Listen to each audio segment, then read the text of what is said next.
Retomando la charla anterior, que queda en un momento muy interesante acerca precisamente de qué piensan los judíos, el pueblo judío. Bueno, pueblo es un decir. La nación sionista, porque el sionismo es otra cosa. El sionismo no es religión. Acerca de la sangre.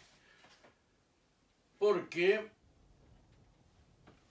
desde que era niño y muchos familiares míos se involucraron con sectas, evangélicos, testigos de Jehová, que empezaron a repetir pasajes bíblicos y desde luego involucrándonos o pretendiendo involucrarnos a todos. Se me hizo interesante estudiar y leer sus folletos y después, porque así te invitan a ellos, verificar en la Biblia y después, cuando hacía bastantes preguntas, pues me contestaban no de su pensamiento, no de su razonamiento, todo les es dictado desde Brooklyn, Nueva York. Ahí ya viene escrito todo, diseñado todo. Hoy lo tienen ya en la red, porque cuando salió internet y se acabó el negocio de los libros, folletos, revistas, o por lo menos fue muy afectado, decían que la www era el número 666 invertido, en fin, lo encuentran en cualquier lado, porque siempre andan viendo demonios. Pues bien, me hice de este libro, Razonamiento a partir de las Escrituras. Aquí vienen 1000 respuestas a las preguntas que se te puede ocurrir hacerles. Ellos solo repiten, no razonan. Y cuando hablaban acerca de la sangre, y ya después siendo militar, pues más duda y los recordaba. Aparte nunca dejaron de ser mi familia.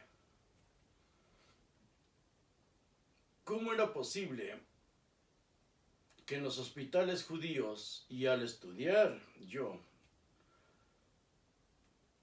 los hospitales judíos, los médicos judíos, los científicos judíos ganaban tantos premios Nobel en ciencia? Sus hospitales son de lo mejor, de lo más sofisticado en Israel. Hospitales y todo es de primer mundo. ¿Cómo ellos manejan la sangre sin ningún problema? Serían mataderos todos sus hospitales judíos. Por eso hay que estudiar, por eso hay que razonar. ¿Y qué piensan ellos acerca de la sangre, de no comer sangre? En la Biblia, capítulo 9, versículos 4 y 5 de Génesis, o Bereshit, el libro en hebreo, dice: pero carne con su alma no comerán. Y sin embargo, la sangre de sus almas de ustedes reclamaré, de manos de todo animal la reclamaré, y de manos de hombre, de manos del hermano de cada hombre reclamaré. ¿Qué quiere decir él? Ellos trataban de crearse leyes, por eso es interesante, muy importante, comprarse una Biblia católica. Son verdaderos tratados de teología, la Biblia latinoamericana. Es la única que yo me atrevo a recomendar.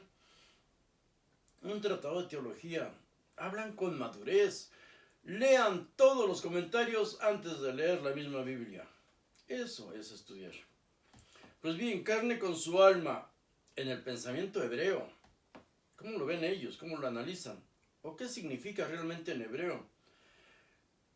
Carne con su alma. En este enunciado, Dios, ¿cómo se llama? Estar acorde a los tiempos, les prohibió comer la carne de cualquier miembro de un ser vivo. Aún tenían costumbres tribales realmente salvajes. Voy a hacer pronto un resumen del libro de Heródoto. Cómo empezaron las civilizaciones a crearse leyes para poder sobrevivir y estar acorde a las naciones que sí estaban evolucionando. Dice: Dios les prohibió comer la carne de cualquier miembro de un ser vivo. La frase quiere decir todo el tiempo que el alma del animal esté en ella, carne, su sangre, no deberán comer la carne. Hay ritos salvajes en todas partes, y lo he repetido, en esta ciudad y en estos momentos, se puede decir, en estos días. Hay ritos de todos los criminales, lo hacen también. Cuando no hay un gobierno serio, fuerte, firme, el salvajismo impera y el hombre vuelve a sus principios, a sus orígenes, con su alma, con su sangre, es decir, mientras su alma todavía esté en la carne. Carne con su alma no comerán. Esta expresión se refiere al miembro o la carne de un ser vivo. Dice, ensalzando el término con su alma, la lectura es incluso su sangre junto con su alma no comerán. Lo que se refiere a la sangre, repiten aquí y repiten, de un ser vivo. Y sin embargo, la sangre de ustedes quiere decir, aun cuando yo les he permitido tomar el alma de un animal y matarlo para comerlo, reclamaré la sangre de ustedes mismos, es decir, la sangre de quien derrame su propia sangre y se suicide. Su propia sangre y se suicide. Otro comentario en este parte del libro de Talmud dice, según el comentario de Mizrahi, la versión textual correcta de Rashi omite la frase su sangre. El significado de la frase su sangre se refiere a cuando la carne del animal está con su alma, es decir, cuando está vivo. Porque hombres y animales son seres vivientes o almas vivientes, así les llama el libro en el Génesis. Alma viviente, todo animal, todo ser humano también. El sentido de la prohibición es si a un animal se le cortó un miembro o cualquier otro pedazo de carne mientras estaba vivo, queda prohibido comer ese pedazo de carne, ya que en el momento del corte el animal está vivo.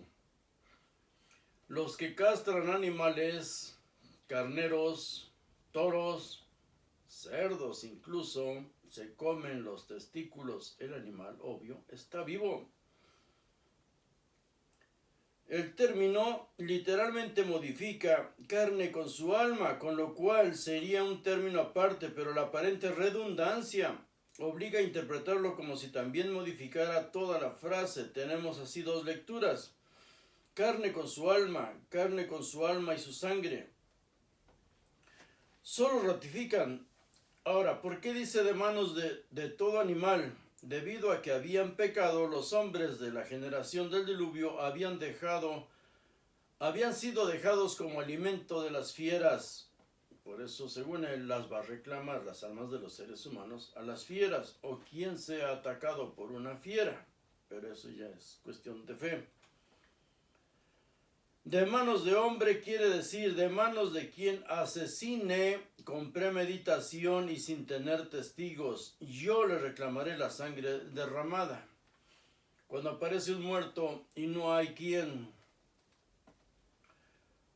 testifique señalando a otro que lo asesinó, es común incluso en estos días escuchar la frase, pero de Dios nadie se escapa. Dice que también el que mata involuntariamente, él va a reclamar esa sangre de quien mate involuntariamente, como ellos ofrecían un sacrificio. Y con eso los sacerdotes ya los expiaban de sus culpas. Antes de seguir, wow, se está desbaratando mi libro. Quiero mostrarles este libro, bueno, lo que queda de él de verdad se está desbaratando. Los protocolos de los sabios de Sión. ¿Cómo piensan realmente estos seres humanos? Porque nosotros, sabemos todo acerca de conspiraciones, sabemos todo acerca de la élite que nos gobierna. ¿De verdad lo sabemos? ¿Los estudiamos? Todo está a nuestro alcance. Pero los estudiamos, tenemos ese interés y más. Tenemos la capacidad, para entenderlos, para comprenderlos, estamos al nivel de sus pensamientos. ¿Cómo nos ven ellos a nosotros? Nuestra idea triunfará de los sionistas que gobiernan el mundo. Porque sea cierto o no, hay muchas teorías acerca de ese libro, Los Protocolos de los Sabios de Sion, que parece el original, pero es de 1960, esta es una copia. ¿Cómo piensan ellos? Los Protocolos de los Sabios de Sion, atacados, sí, falsos, tal vez, no se sabe quién los escribió, si un judío o no, si realmente provienen estos escritos de las reuniones o congresos sionistas que se hacen cada año, o por lo menos muy frecuentemente. En 2023 sí se llevó a cabo un congreso sionista y podemos verlo en la red. ¿Qué tratan ellos? ¿Qué piensan ellos? ¿Cómo nos ven ellos a nosotros? Porque lo más importante, si es verdad o no, cada punto que señala este libro se está cumpliendo. Se está cumpliendo.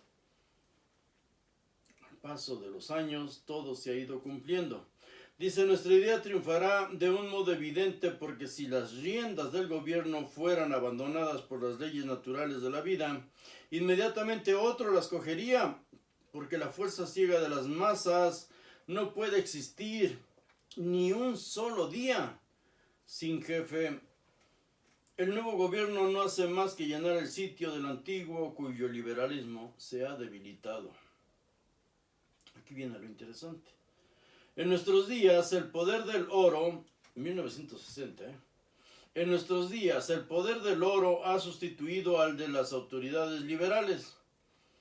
Hubo un tiempo en que la religión gobernaba. La idea de libertad es irrealizable, porque ninguna persona sabe hacer uso de ella con discreción.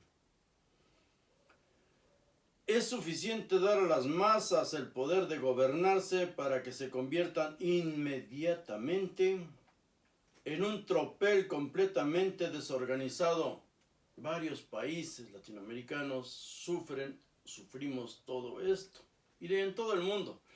Pero digo países latinoamericanos porque aquí están ellos, el gobierno sionista, repitiendo un experimento en el que triunfaron cuando proletarios de todo el mundo, unidos, crearon el marxismo y controlaron Rusia. Si por motivo del liberalismo alguno cayera en la tentación de tratar de convencerme de que estos razonamientos son inmorales, yo le preguntaría, ¿por qué no es inmoral que el Estado que tenga dos enemigos, analicemos esto, uno exterior y otro interior, emplee para combatir los procedimientos diferentes? Plan de defensa secreto, ataques nocturnos o por fuerzas superiores, lo pone aquí como interrogación, por fuerzas superiores, manejar la mente de la gente tonta. Pues ¿por qué ha de considerarse inmoral al mismo Estado si emplea esos mismos procedimientos contra aquel que socava sus cimientos y arruina la propiedad y el orden social, los que no se quieren someter? Todo esto empieza con doctrinas marxistas, esto socialismo, el gobierno de los pobres, para los pobres, y después viene un salvador o salvadora, como ocurrirá en México en este año. Un espíritu lógico y sensato puede creer que llegaría a gobernar las masas con argumentos y razonamientos, cuando es permitido que esos argumentos y razonamientos pueden contradecirse con otros. Por muy ridículos que parezcan estos, están hechos para seducir a esa parte del pueblo que no puede tener pensamientos profundos, que está guiada enteramente por ideas mezquinas, por sus costumbres, tradiciones y teorías sentimentales. Lo que ellos quieren creer, se aferran a lo que ellos quieren creer. Este libro se está desbaratando, así es de que voy a hacer un resumen para entregárselos a ustedes en un video, porque ya al ojearlo se desbarata. Aquí seremos gobernados, por eso hay que estar pendientes de periódicos y revistas actualizados siempre. Dice aquí en este diario, me parece que es del día de ayer, de esta ciudad, pero esto circula en todo México y prácticamente en todo el mundo, solo que no en la sección de deportes, obvio. Dice, ¿podrías Claudia ser la primera presidenta de ascendencia judía? Por supuesto que sí. ¿Eso importa en este país católico? Ella se dice una mujer de fe, pero no es religiosa. El sionismo. 50,000 judíos, la mayoría en la Ciudad de México y zona metropolitana, con pequeñas comunidades en Monterrey, Guadalajara, Tijuana, Cancún, San Miguel de Allende y Los Cabos. No viven nada mal. Somos, mexicanos, una nación de creyentes, 126 millones de mexicanos, 98 millones católicos apostólicos romanos, 14 millones protestantes o cristianos evangélicos, 10 millones no tienen religión y 3 millones son creyentes sin adscripción religiosa. No importa que vaya con el Papa, es un político, es una persona inteligente y tampoco importa que sea muy brillante, eso no importa. Los sionistas sí lo son y no van a desaprovechar la oportunidad de venir a este país con tantas riquezas naturales.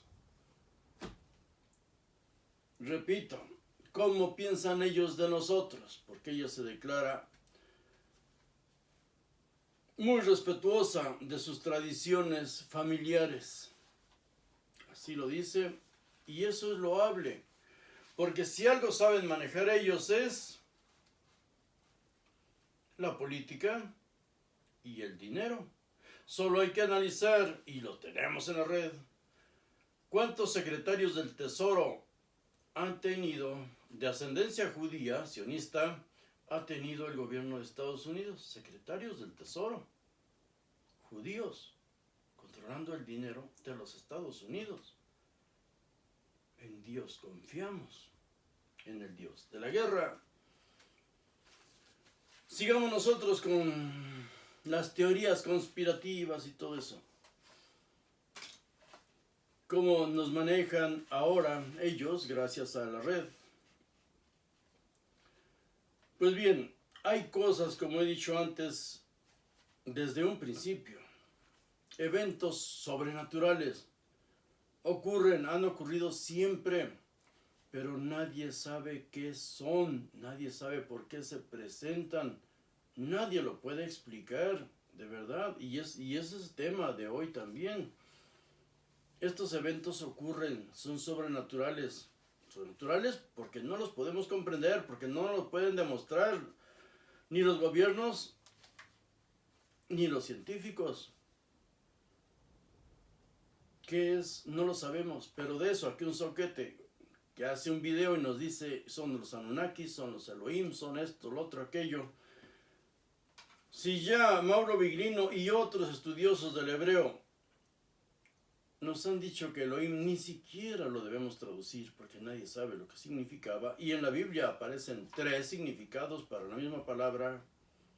Pueden ser dioses, pueden ser poderosos o simplemente gobernantes.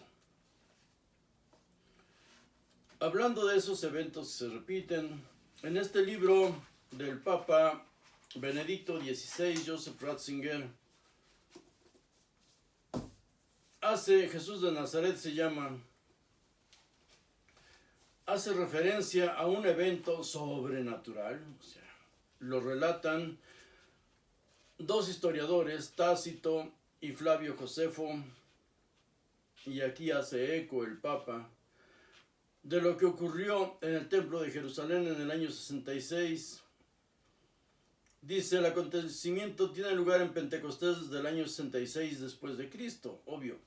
Cuando en la fiesta llamada Pentecostés llegaron los sacerdotes al patio interior del templo para desempeñar su ministerio sagrado.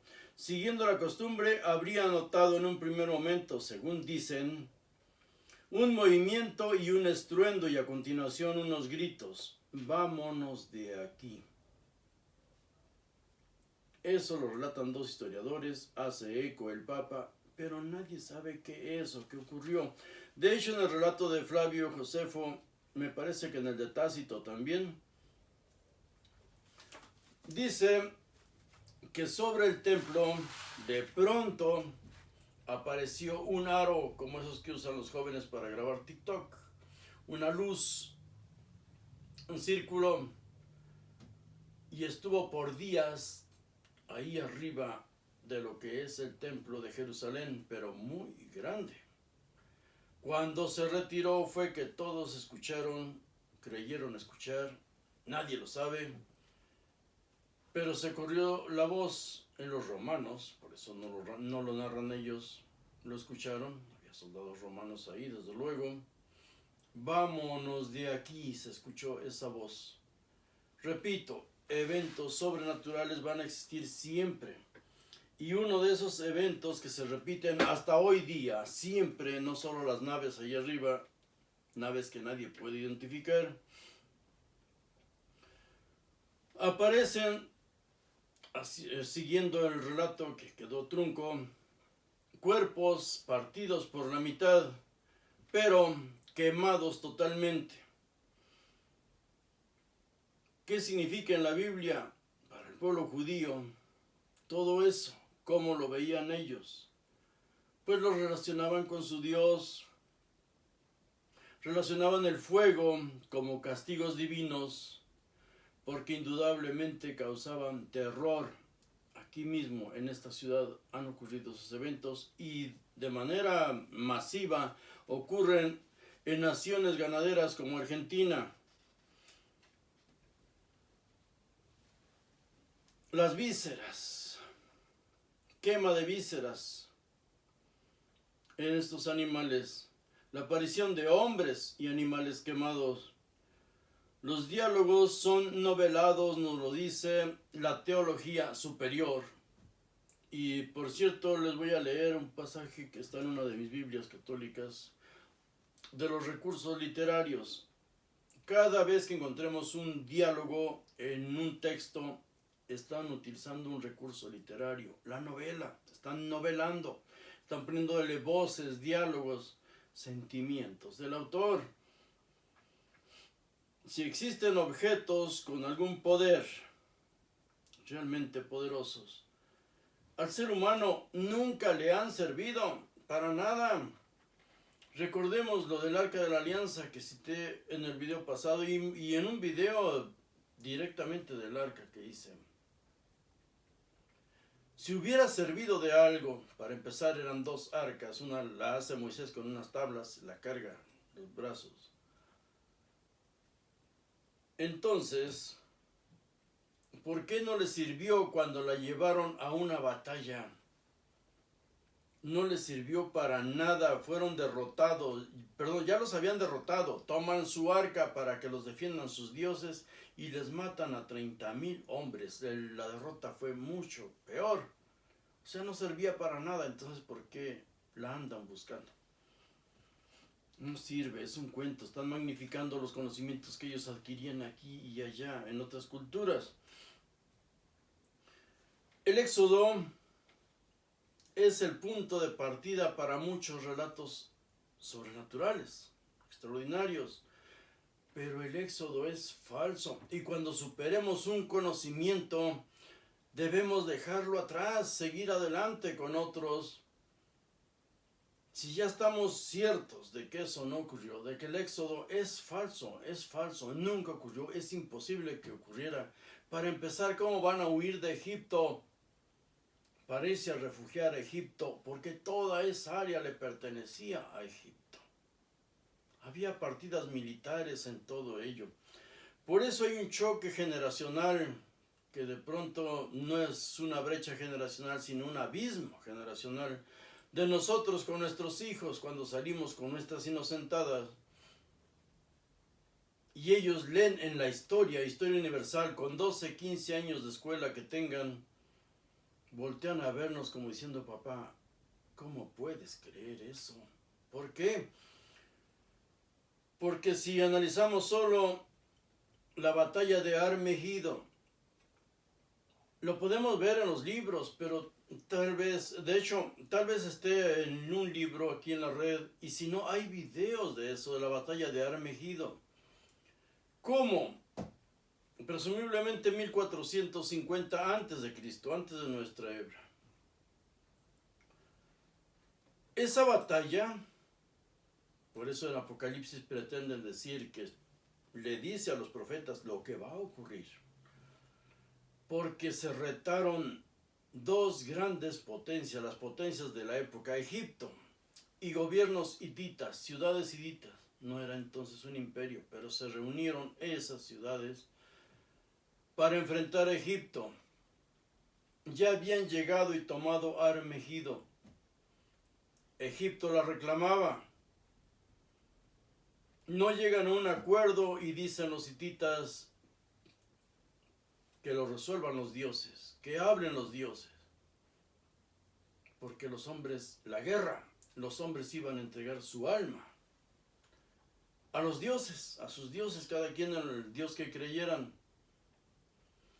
Pues en esa batalla de Armegido, y lo podemos corroborar fácilmente, ahí está videos si no nos gusta leer, lo podemos corroborar, fue la primera guerra que tuvo corresponsales de guerra,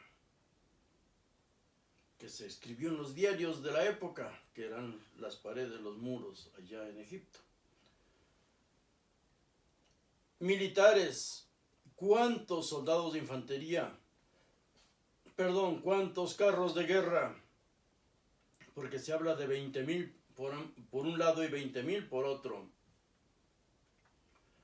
¿Cómo movilizaron las tropas? Los que escribían eran los sacerdotes. ¿Cómo movilizaron las tropas? ¿Cómo movilizaron primero los suministros? La comida, toneladas de grano. Midieron los miles, millones de litros y fueron transportando los depósitos para llenarlos de agua para que las tropas avanzaran. Para eso se requiere mucho conocimiento estratégico, táctica, independientemente de la inteligencia, para infiltrar al enemigo. Los dos cuerpos de ejércitos hicieron lo mismo. Es la primera guerra que se declara, un imperio le declara la guerra al otro. Es la primera guerra que está totalmente en los datos. ¿Cuántas manos cortaron? ¿Cuántos penes cortaron? El botín que se recabó. Todo escrito, todo bien fundamentado. Y eso lo leen nuestros hijos en las escuelas, preparatoria, universidad.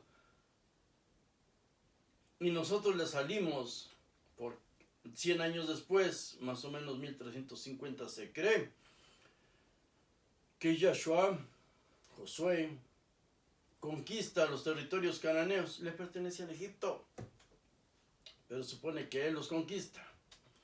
Después de que huye de Egipto, va a refugiarse en Egipto. ¿Y cómo elige el gran Dios, varón de guerra? A sus soldados, a los que tomen agua como perros, lamiendo como perros, y así está escrito incluso en varias Biblias en español. Jueces 7:5, si no mal recuerdo. Pero Jueces 7, lean todo ese pasaje.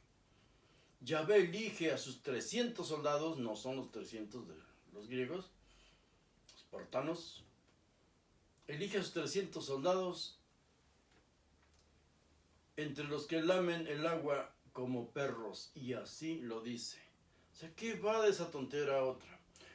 Otra cuestión, otra guerra que aparece ahí, se ubica supuestamente el éxodo en tiempos de Moisés.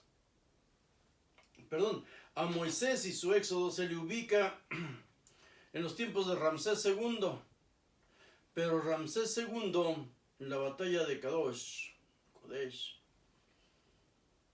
en esa batalla Ramsés II es el primero que usa estandartes de guerra, con el conocimiento y los escritos previos de todos los sacerdotes.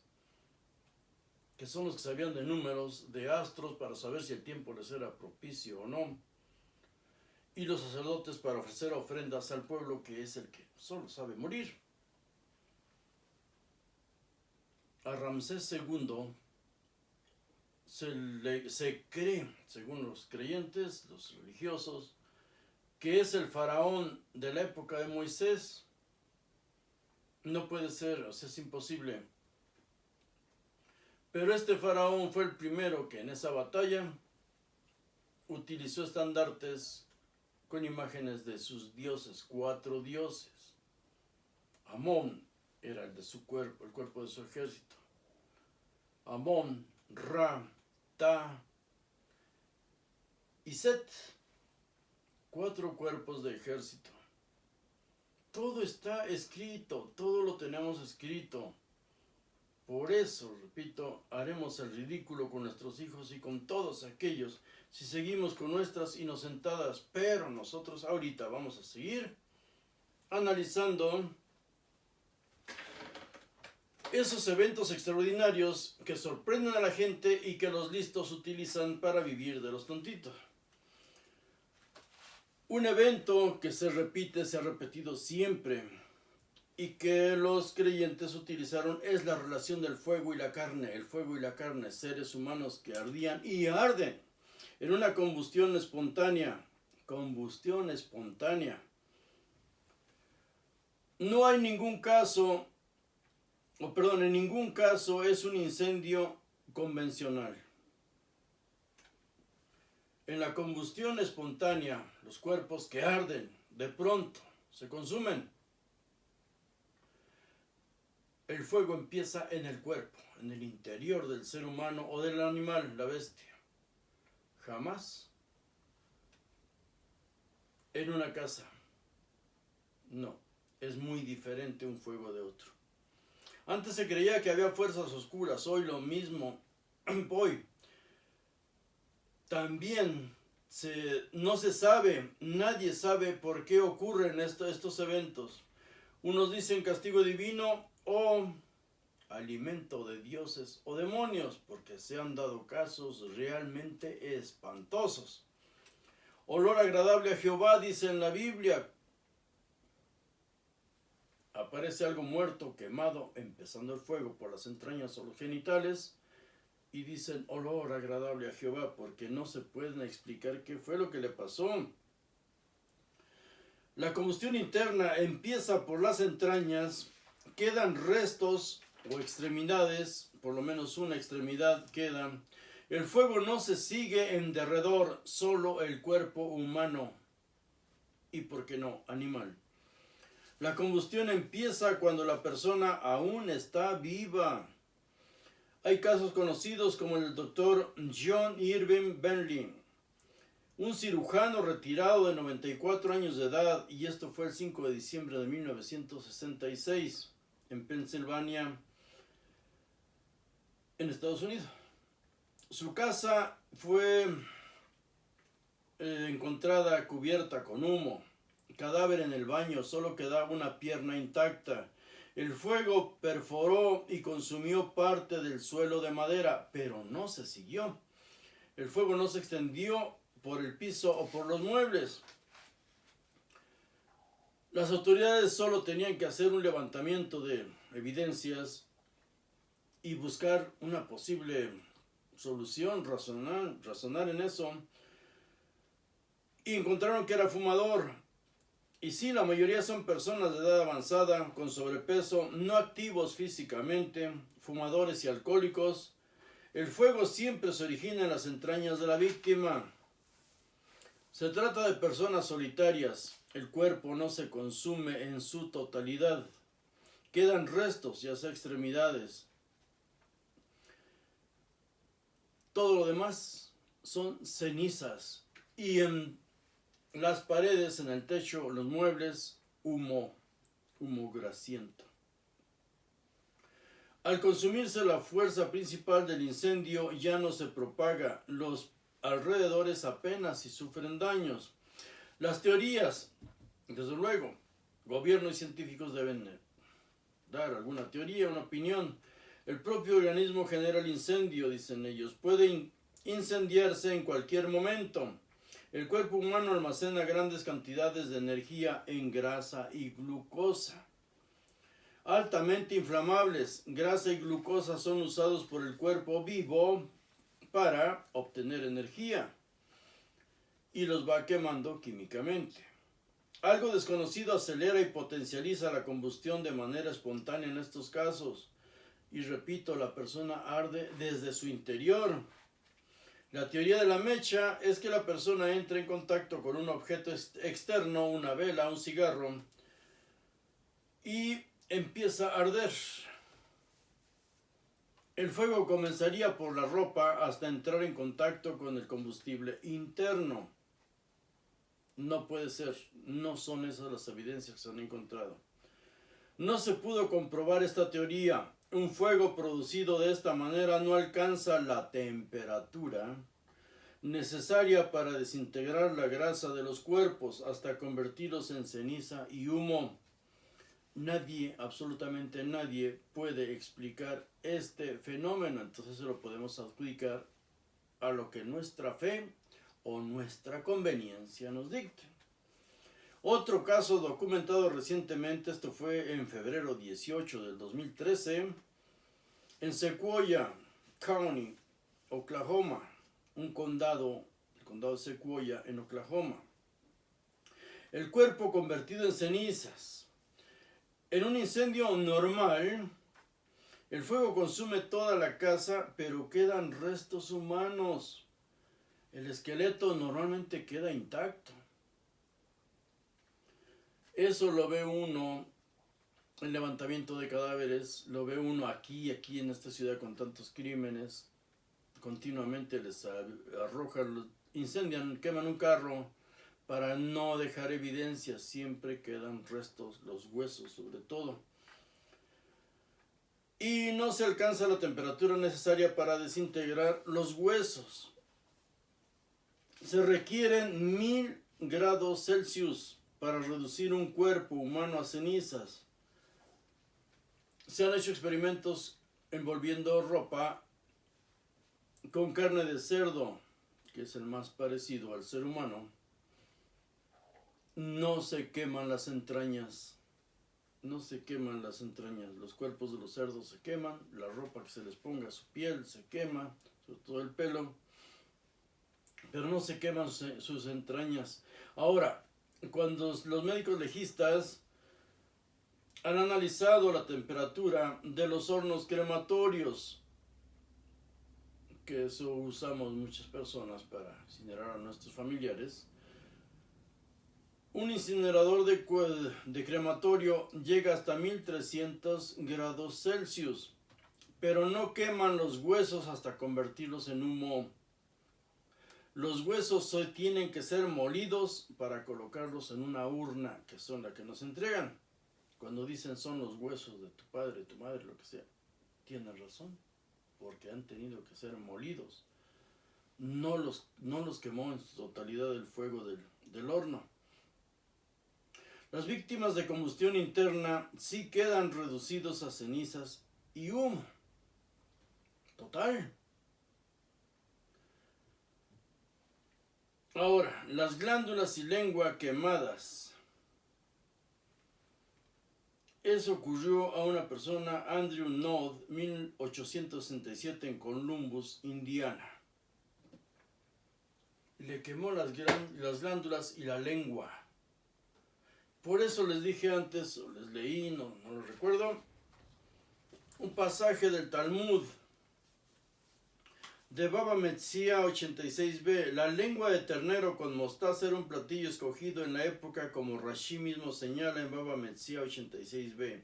Es platillo digno de reyes y príncipes. Dice también que Abraham no le ofreció un ternero, sino 3 terneros, a fin de servirles 3 lenguas con mostaza, una para cada uno de los ángeles que supuestamente se le habían presentado. Ángeles que comen y lengua, porque se ven demasiados casos en la Biblia y en la actualidad Estos eventos se repiten y se repiten mucho.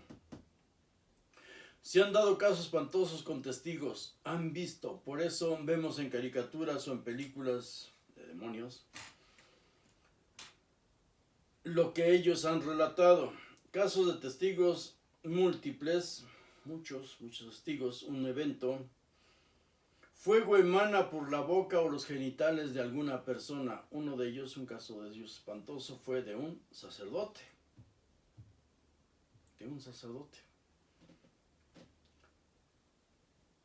El fuego emanaba por la boca o los genitales. De pronto le empezó a salir fuego, a quemarse por dentro. O sea que no siempre la combustión es estando solos. Repito, de estos casos podemos encontrar muchos ya en la red, muchos. Hay información demasiado vasta. Sabemos que en la Biblia nos habla de ciertos eventos, ellos lo relacionan desde luego con su Dios. Si le pasaba estos eventos espantosos a una persona, tenía que ser un castigo divino, tenía que ser, o una ofrenda. Y si era muy común que vieran esto, estamos hablando de personas ganaderas, o sea, que andaban pastoreando su ganado, seguramente les ocurrían estos eventos y veían qué era lo que les gustaba a sus dioses, de alguna forma. Los cebos de las paces, relata Levítico 6:12. ¿Por qué? Porque veían consumirse un solo animal, uno solo, y se le quemaban todas las entrañas, quedando partes de su cuerpo, no quemados. El ganado mayor también. Y como no se comía a los demás y no atacaba a los seres humanos, el fuego no devoraba a todos, pues se contentaba con uno y ellos empezaron a ofrecer sacrificios relacionando todo esto. Levítico 9:24 también habla del fuego divino. Lo que habla en la Biblia, el Nuevo Testamento, como Marcos 9:48 y 49, Hebreos 10:27, ahí hablan del Gena, ahí hablan del fuego eterno que no se consume, el gusano no se consume, pero es un basurero, es donde lanzaban los cadáveres de animales, y sí, en algunos crucificados de seres humanos, y por eso muchos crucificados no se encontraban sus cuerpos. Esa era la fosa común. En Levítico 1, del 7 al 9, se declara como sacerdotes. Jehová elige a quién, a Pinjas, descendientes de Aarón. Pinjas, uno de ellos. ¿Por qué magnifican el acto de este hombre? Porque atacó a dos personas que estaban teniendo relaciones sexuales, ensartando su lanza en sus genitales. En sus genitales los empaló. El empalamiento viene mencionado mucho en la Biblia. Levítico 3, de 3 a 5, 9, 11, 14, 16, habla siempre de la grasa de las entrañas. Ahora, en Levítico 6, 9 nos habla de un fuego eterno, pero sí de un sacrificio. Hay casos donde aparece como algo divino, magnificando un evento que podemos relacionar con lo que es palpable, o se ha visto, se ve. Y uno de ellos viene en Jueces 13, 19, versículo 19, versículo 20, versículo 23. Cabrito, cereal, pero nos habla de un ser de esos, un mensajero, aquí le llaman ángeles en las traducciones, pero un mensajero, pero utiliza un aditamento, una especie de bastón, y quema la ofrenda. Incluso había cereal en esa ofrenda. Esto también se repite en Jueces 6:21. La punta de una vara o un bastón quema la carne. Y por eso se toma eso de ofrecerle entrañas, grasa, cuernos, plumas, empuche, en fin, a Dios o a los dioses. Porque estos eventos han ocurrido siempre y el hombre antes y hoy trata de explicarlos de una manera u otra. ¿Qué hay de cierto en todo esto? No lo sabemos. Pero hay un alimento que los judíos, supuestamente Jehová, no aceptaba, que eran los cerdos.